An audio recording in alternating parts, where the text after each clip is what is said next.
1982, una pequeña banda de Los Ángeles, liderada por un joven danés obsesionado con el heavy metal y un guitarrista con un peculiar estilo, grababa su primer demo con el sueño de revolucionar la música. Lo que nadie sabía en ese momento es que estaban a punto de iniciar una carrera que no solo definiría el thrash metal, sino que cambiaría la historia del rock para siempre. Esta es la fascinante historia de Metallica. Lars Ulrich, un talentoso baterista danés con una profunda pasión por la escena metalera europea, se mudó a Estados Unidos con el sueño de llevar el heavy metal a un nivel internacional. En 1981, decidido a formar una banda, publicó un anuncio en la sección de búsqueda de músicos de la revista The Recycler. A través de este anuncio, un joven guitarrista y vocalista de Downey, California, llamado James Hetfield, respondió, y juntos comenzaron a cimentar lo que sería el principio de una de las bandas más influyentes en la historia de la música. El nombre Metallica surgió casi por casualidad. Lars, al principio, había solicitado sugerencias a un amigo cercano para encontrar un nombre para la banda. Su amigo le sugirió Metal Manía, pero Lars pensó que sonaba demasiado común. Fue entonces cuando le propuso Metallica, una sugerencia que él mismo había descartado al principio, pero que su amigo, sin saberlo, terminó utilizando para su propia banda. Así fue como el nombre de Metallica, que hoy en día es reconocido mundialmente, nació de una simple coincidencia. Aunque la idea de Metallica ya estaba tomando forma, no fue fácil para Lars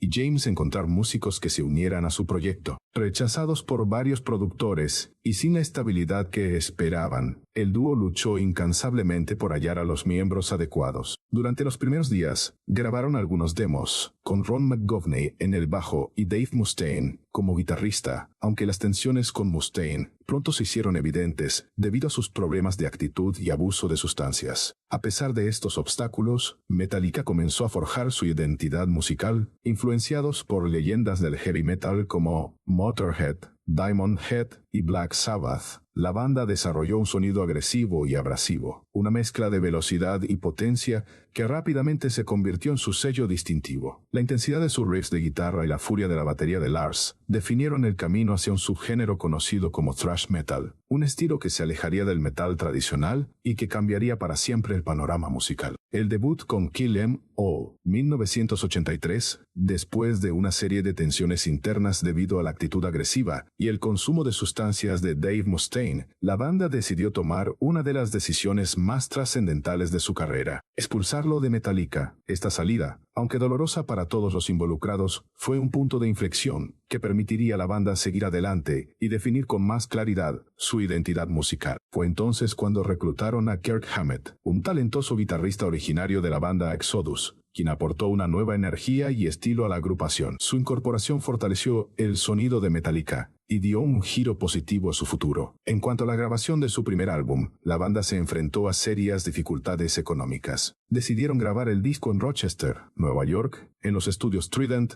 con un presupuesto extremadamente limitado. La falta de recursos financieros les obligó a ser creativos y a aprovechar al máximo cada centavo invertido. La producción estuvo marcada por un enfoque crudo y urgente que, irónicamente, contribuyó a la autenticidad y la agresividad de la grabación, un sonido que terminaría por definir la esencia del thrash metal. Inicialmente, el título del álbum había sido propuesto como Metal Up Your Ass, un nombre que reflejaba la actitud desafiante y rebelde de la banda. Sin embargo, la disquera rechazó esta idea, temerosa de la controversia que podría generar. En respuesta, la banda optó por un título alternativo, Kill 'Em All. La elección de este nuevo nombre surgió en gran parte como una broma interna dentro de la banda, pero también reflejaba el tono agresivo y de confrontación del álbum. De este modo, Kill 'Em All se convirtió en un título que, además de ser provocativo, marcaba el comienzo de una carrera que desafiaría los límites de la música pesada. Con canciones como Seek and Destroy y Whiplash, Metallica estableció no solo su estilo musical, sino también una marca registrada de lo que se conocería como thrash metal. La velocidad frenética de la guitarra, la precisión del ritmo y las letras crudas sobre la guerra, la violencia y la rebeldía definieron el sonido que haría de Metallica uno de los pilares del metal mundial. La estructura musical de estos temas no solo innovó dentro del género, sino que también dejó claro que la banda no tenía miedo de explorar territorios desconocidos. Aunque las ventas iniciales del álbum fueron modestas y lejos de las expectativas comerciales, Kill 'Em All se convirtió rápidamente en un fenómeno underground, una obra que resonaba profundamente entre los fanáticos más apasionados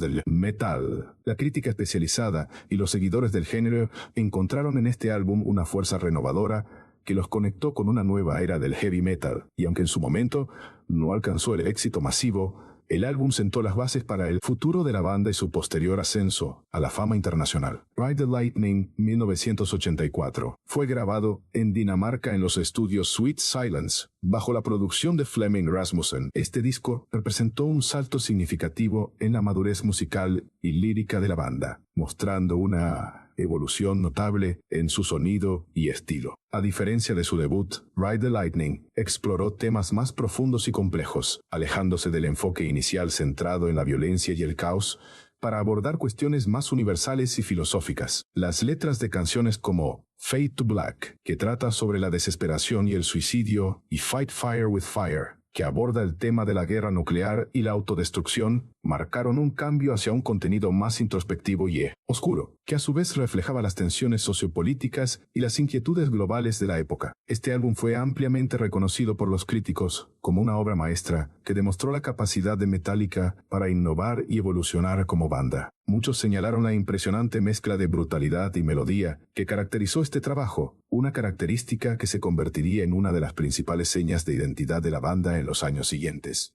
Mientras que canciones como Fight Fire with Fire y Trapped Under Ice continuaron con la agresividad y velocidad que Metallica había consolidado en su debut. Fade to Black introdujo una balada pesada y emocional que sorprendió tanto a los fans como a la crítica, ampliando las fronteras de lo que se podía esperar de una banda de thrash metal. Esta fusión de géneros, que combinaba el thrash agresivo con elementos más melódicos y lentos, permitió a Metallica alcanzar nuevas alturas creativas y ganar reconocimiento en un público más amplio. La inclusión de baladas como Fade to Black no solo añadió una nueva dimensión emocional a la banda, sino que también abrió la puerta a un grupo de fans que antes no se sentían atraídos por el metal más extremo. Este cambio en su enfoque musical les permitió conectar con una audiencia más diversa, lo que a su vez ayudó a cimentar las bases para su futuro éxito comercial. Ride the Lightning no solo consolidó el estatus de Metallica dentro de la escena del metal, sino que también les permitió dar un paso firme hacia una mayor exposición en la industria musical, allanando el camino para lo que sería su consagración definitiva en la siguiente década. A medida que la banda continuaba evolucionando, su capacidad para mezclar brutalidad con melodía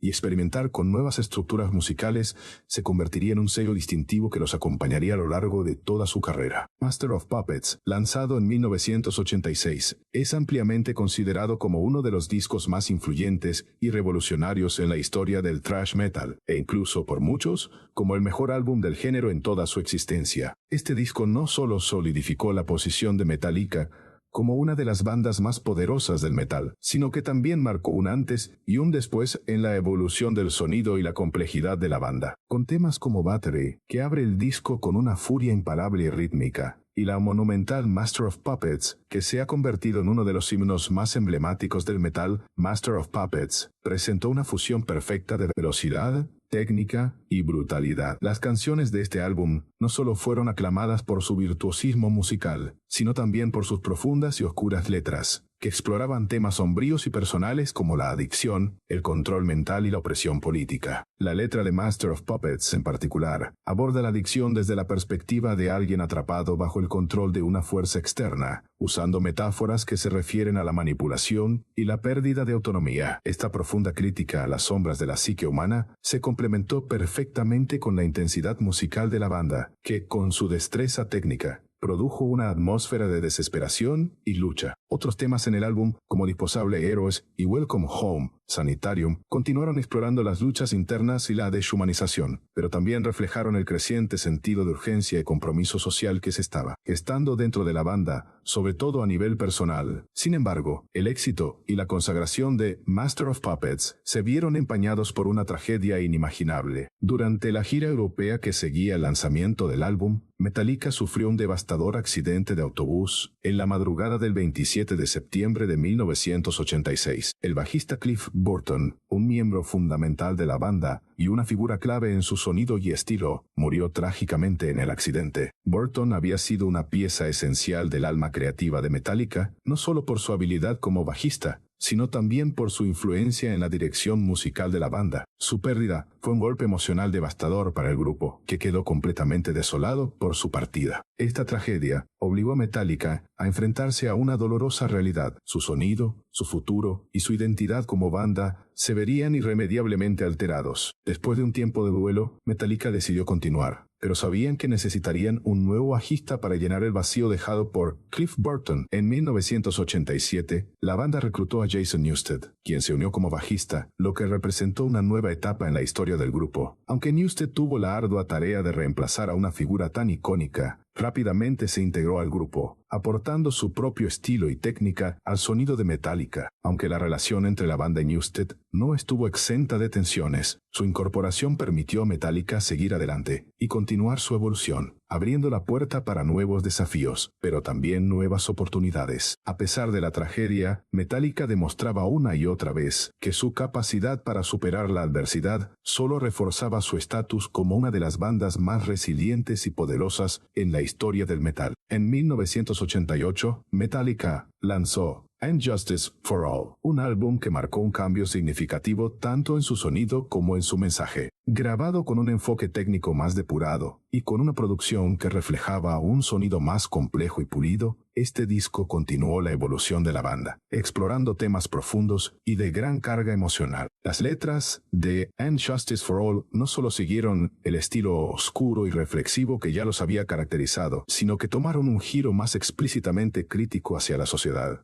abordando temas como la corrupción política, la guerra, la injusticia social y la lucha contra el sistema. En canciones como Blackened y Dyer's Eve, la banda no escatimó en expresar su descontento con la falta de integridad y moralidad en las instituciones que gobiernan la sociedad, demostrando una vez más el compromiso de Metallica con la protesta social a través de su música. Uno de los momentos más emblemáticos de este disco fue el lanzamiento de One, que se convirtió en el primer éxito masivo de Metallica, acompañado de un videoclip, lo que catapultó a la banda al estrellato en la industria musical. One no solo fue un éxito comercial, sino que se destacó por ser una pieza profundamente emotiva que abordaba la temática de la guerra y sus efectos devastadores, inspirada por la novela Johnny Got His Gun de Dalton Trumbo. El video, que mostró escenas inquietantes y conmovedoras de un soldado atrapado en la pesadilla de la guerra, fue una muestra del poder visual y narrativo de la banda. La canción se convirtió en un himno no solo para los fanáticos del metal, sino también para aquellos que se sentían identificados con el mensaje antibélico que Metallica transmitía. Sin embargo, a pesar de su éxito, el álbum también fue el centro de controversia, especialmente debido a la mezcla del sonido que dejó el bajo casi inaudible. Esto generó una gran discusión entre los fanáticos y los críticos, quienes se mostraron frustrados por la decisión de la banda de mantener el bajo en un volumen tan bajo en la mezcla final. Muchos consideraron que el bajo, que históricamente había sido una parte integral del sonido de Metallica, quedó casi desdibujado, lo que afectó la dinámica de las canciones y restó peso a la instrumentación. Esta controversia se amplificó aún más debido a la reciente incorporación de Jason Newsted, quien había reemplazado a Cliff Burton después de su trágica muerte. Sin embargo, la banda se mantuvo firme en su decisión, y el bajo inaudible se convirtió en uno de los temas recurrentes de debate entre los seguidores del grupo. A pesar de estas controversias, la gira Damaged Justice, que siguió al lanzamiento del álbum, consolidó aún más a Metallica como una de las mejores y más imponentes bandas en vivo de la historia del rock. La gira fue una de las más largas y aclamadas de la banda, llevando su música a escenarios de todo el mundo. Durante esta etapa, Metallica demostró su dominio total sobre el escenario, con actuaciones explosivas y una energía imparable que dejó una huella indeleble en sus fanáticos y en la industria musical en general. Fue en esta gira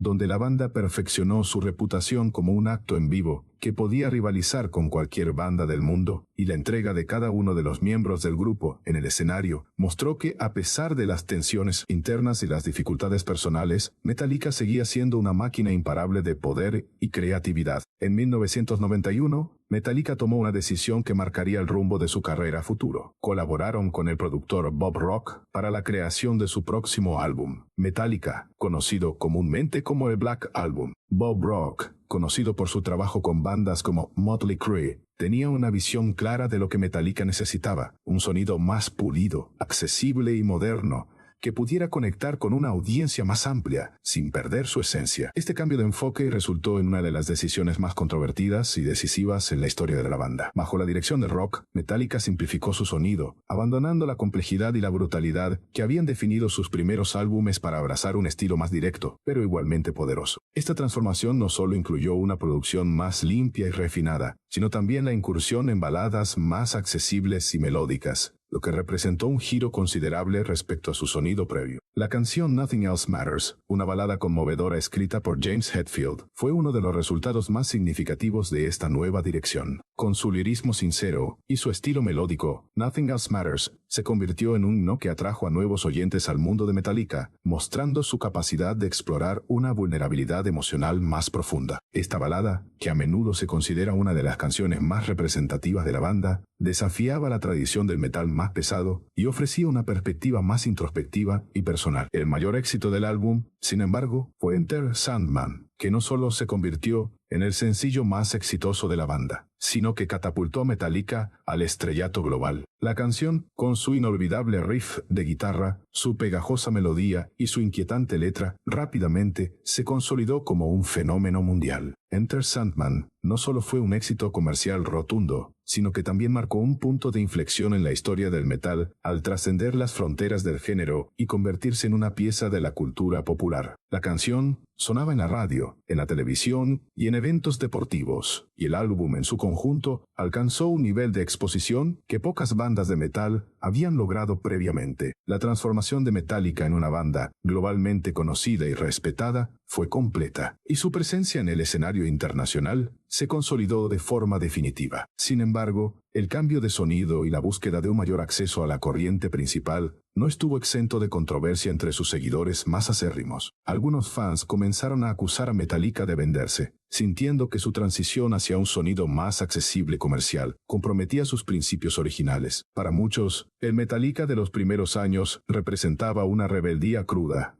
un sonido violento y sin concesiones que ahora parecía diluirse en busca de la aprobación masiva. Por otro lado, muchos otros elogiaron la capacidad de la banda para evolucionar y adaptarse a los tiempos, reconociendo que el crecimiento artístico y la exploración de nuevos territorios son esenciales para una banda que aspira a perdurar. A largo plazo, la polarización entre estos dos puntos de vista reflejaba la tensión inherente a cualquier banda que lograra trascender sus raíces en busca de nuevos horizontes. Metallica, sin embargo, siguió firme en su camino, demostrando que la capacidad de evolución era una fuerza que no solo aseguraba su relevancia, sino que también les permitía explorar nuevas dimensiones artísticas y emocionales. El Black Album se convirtió, sin lugar a dudas, en una piedra angular de la historia del rock y del metal, consolidando a Metallica no solo como una banda de culto, sino como una de las más grandes y exitosas de la historia de la música. En la segunda mitad de la década de los 90, Metallica decidió tomar un enfoque más experimental, alejándose de la fórmula que los había convertido en estrellas globales. La banda comenzó a explorar nuevas influencias musicales, incorporando elementos de blues, rock alternativo y otros géneros que no habían sido parte de su sonido característico en el pasado. Este cambio se refleja especialmente en el álbum Load, 1996, donde se observa una notable transición hacia un estilo más pesado, pero también más melódico y relajado en comparación con el thrash metal brutal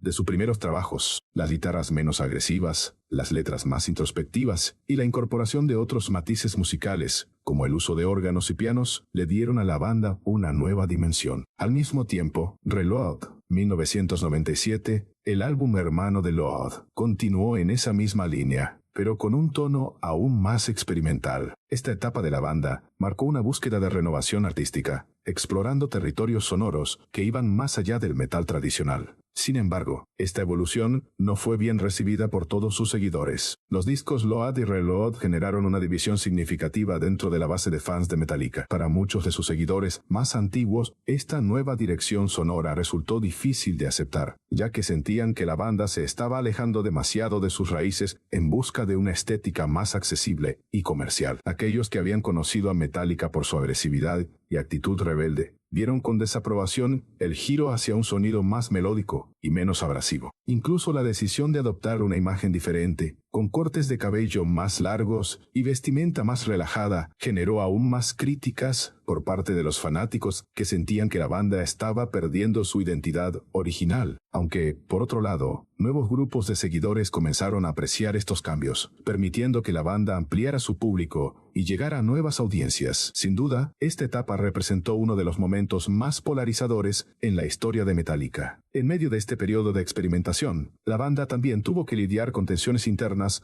tanto creativas como personales. La presión por continuar evolucionando artísticamente y mantener su éxito masivo comenzó a pasar factura. Las diferencias musicales entre los miembros de la banda se intensificaron, lo que contribuyó a un ambiente cada vez más tenso dentro del grupo. Estos conflictos personales y creativos llegaron a un punto crítico cuando James Hetfield, el vocalista y guitarrista principal, ingresó a rehabilitación en 2001 para tratar su adicción al alcohol. Este fue un golpe emocional para la banda, ya que Hetfield era el líder indiscutido y su ausencia dejó un vacío difícil de llenar. La situación fue tan grave que la banda tuvo que hacer una pausa en su carrera, cancelando conciertos y retrasando la grabación de su siguiente álbum. Durante este tiempo, Metallica tuvo que redefinir su dinámica interna y lidiar con los desafíos personales y profesionales que amenazaban con desestabilizar la banda. Sin embargo, este periodo oscuro también se convirtió en una oportunidad para el renacimiento, ya que Hetfield superó sus problemas personales y la banda emergió más fuerte y cohesionada que nunca, lo que les permitió continuar su carrera en la siguiente década con una renovada energía. La grabación de Santo Anger, 2003, el álbum que marcó el regreso de Metallica tras un periodo turbulento, fue documentada en el polémico film Some Kind of Monster. Este documental ofreció una mirada sin precedentes a los conflictos internos de la banda,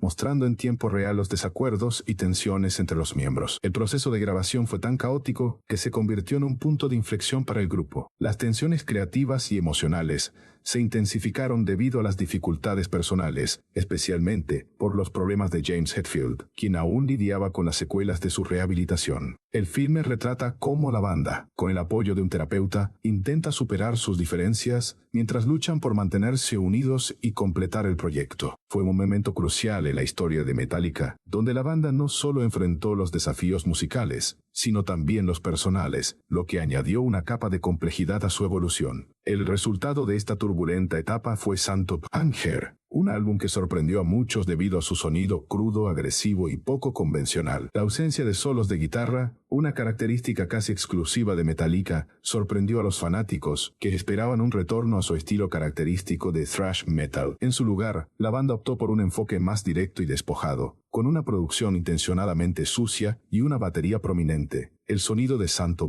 Anger se alejó de la precisión de sus trabajos anteriores, adoptando una estética más ruda y emocional. La crítica fue dividida. Algunos elogiaron la honestidad y la audacia de la banda por atreverse a romper con su fórmula clásica, mientras que otros la consideraron una desviación radical que no hacía justicia a su legado. A pesar de las críticas mixtas, Santo Anger debutó en el número 1 en las listas de álbumes de todo el mundo y consolidó a Metallica como una banda capaz de reinventarse, incluso si eso significaba desafiar las expectativas de sus seguidores más leales. Después de superar sus conflictos internos y emocionales, Metallica comenzó a reinventarse. La grabación de Santo Anger representó un proceso de catarsis para los miembros de la banda y, aunque la producción fue polémica, sirvió como un puente para su resurgimiento. Tras el caos creativo, Metallica emergió más unida que nunca, con una renovada determinación y un sentido de propósito compartido. Los años siguientes a la grabación del álbum marcaron el inicio de una nueva etapa para la banda, en la que la cohesión interna y la madurez emocional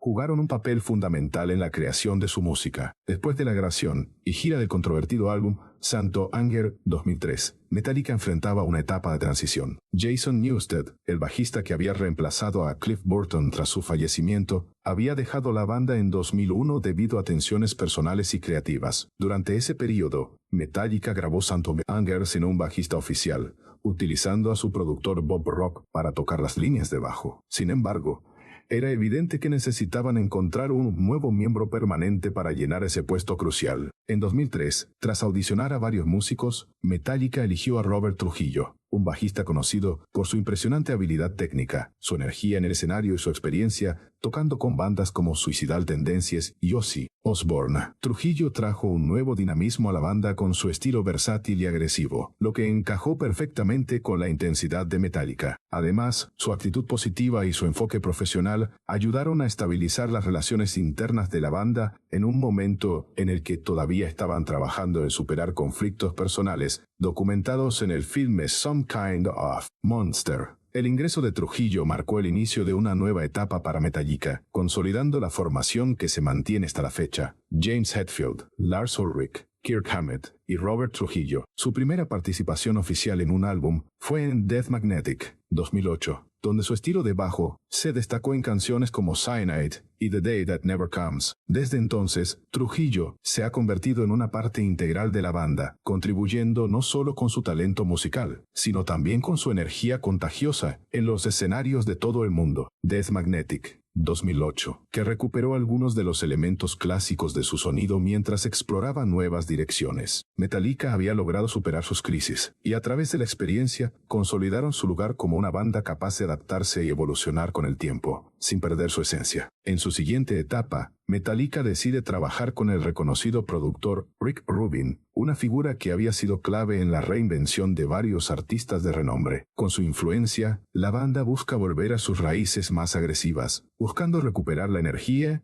y la intensidad de sus primeros trabajos. Esta colaboración representa un punto de inflexión, ya que Rubin los empuja a simplificar el proceso de grabación y a dejar de lado las complejidades de los álbumes anteriores, lo que resulta en un sonido más crudo y directo. La producción de Rubin pone un énfasis notable en la batería, las guitarras agresivas y la intensidad emocional de las letras, que capturan la esencia del thrash metal, al que Metallica siempre había estado vinculado, pero con una mayor madurez y una visión más refinada. Una de las canciones que se destaca de esta colaboración es The Day That Never Comes, que es considerada por muchos como un regreso a la forma. Con una estructura dinámica que comienza suave y lentamente crece hasta una explosión de energía, la canción mezcla la agresividad de sus primeros días con una profundidad emocional más compleja. Su letra, que aborda temas como la desesperanza y la reflexión sobre la guerra, resonó fuertemente con los fanáticos, quienes vieron en ella una reafirmación del estilo que los había convertido en leyendas del metal. La crítica también aclamó esta canción como uno de los momentos más destacados del álbum Death Magnetic, 2008, el cual fue recibido con entusiasmo, tanto por antiguos seguidores como por nuevos. La composición, los arreglos y la interpretación vocal de James Hetfield marcaron la canción como un hito dentro de la discografía de la banda, consolidando aún más la reputación de Metallica como una de las bandas más influyentes. Este regreso a sus raíces musicales, combinado con la producción moderna de Rubin, no solo trajo un éxito crítico, sino también comercial, al llevar a Metallica nuevamente a lo más alto de las listas de éxitos. Death Magnetic demostró que, a pesar de los altibajos y las controversias a lo largo de los años, Metallica seguía siendo una fuerza imparable en la música, capaz de evolucionar y adaptarse, pero sin perder su identidad fundamental. Tras el éxito rotundo de The Death Magnetic, Metallica no se detiene y comienza la siguiente fase de su carrera con la llegada de Hardwired to Self-Destruct en 2016. Este álbum, que marcó el 10º trabajo de estudio de la banda, es un testimonio de la capacidad de Metallica para seguir evolucionando y mantenerse a la vanguardia del metal, con un enfoque agresivo, pero también con un toque melódico más refinado. Hardwired contiene algunos de los riffs más poderosos y enérgicos que la banda ha compuesto en los últimos años. Temas como la canción titular Hardwired, Add Lies, Rise, Race y Moth into Flame se convirtieron rápidamente en himnos de la banda, mostrando que, incluso después de más de 3 décadas de carrera, su energía sigue siendo contagiosa y capaz de conectar con nuevas generaciones de fanáticos. La gira mundial que siguió el lanzamiento de Hardwired to Self-Destruct fue un fenómeno en sí misma. Metallica recorrió el mundo con una serie de conciertos masivos en estadios y arenas de todos los continentes. Su capacidad para llenar lugares emblemáticos como el Foro de Los Ángeles, el Wembley Stadium en Londres y el Estadio Olímpico en Moscú demostró una vez más que la banda sigue siendo un pilar en la escena musical mundial. Además, el show de Metallica es conocido por ser una experiencia sensorial única, con espectáculos visuales impresionantes y un sonido que se mantiene fiel a sus raíces, pero con una producción moderna y de alta calidad. Estos conciertos no solo fueron una celebración de sus grandes éxitos, sino también una plataforma para conectar con nuevas generaciones de fans, muchos de los cuales estaban descubriendo a la banda por primera vez. En paralelo, Metallica también ha demostrado un fuerte compromiso con causas benéficas y su responsabilidad social. La banda ha continuado apoyando varias organizaciones caritativas y se ha involucrado en proyectos que van desde la educación musical hasta la lucha contra el hambre y la pobreza. Su fundación, All Within My Hands, se ha dedicado a mejorar la vida de las personas y a hacer una diferencia real en las comunidades necesitadas, especialmente en áreas donde la educación y el acceso a recursos son limitados. La implicación de Metallica en estas causas resalta el lado humano de la banda y su influencia más allá de la música. En 2023, la banda lanza 72 Seasons, su más reciente álbum, que continúa con la tendencia de explorar temas de madurez, el paso del tiempo y la reflexión personal. Este trabajo fue recibido con entusiasmo tanto por críticos como por los fans, quienes aplaudieron la complejidad lírica y la frescura del sonido. 72 Seasons hace referencia a los primeros 18 años de la vida de una persona, ese periodo crucial en el que se forjan muchas de las experiencias que definirán la adultez. El álbum, que incluye temas como Lux Eterna y If Darkness Had a Son, mantiene la esencia de Metallica, con guitarras potentes y letras introspectivas, mientras que al mismo tiempo se adapta a los tiempos actuales, con un enfoque más técnico y sofisticado en la producción. El lanzamiento de 72 Seasons y las giras relacionadas demuestran que Metallica no solo ha sobrevivido al paso de los años, sino que sigue siendo una fuerza creativa, musical y cultural, capaz de seguir conquistando audiencias globales, mientras mantiene su relevancia en el panorama musical contemporáneo. La banda ha sabido evolucionar, sin perder la esencia que los hizo grandes, y con cada nuevo álbum y gira, continúan demostrando por qué son una de las bandas más importantes en la historia del rock y el metal. La historia de Metallica es más que una simple crónica musical. Es un testimonio de resiliencia, innovación y la capacidad de transformar las adversidades en arte. Desde los oscuros días tras la muerte de Cliff Burton hasta los estadios llenos décadas después, su música ha resonado en millones, demostrando que el metal es eterno. ¿Qué opinas de su legado? Cuéntanos en los comentarios y no olvides suscribirte para más historias épicas.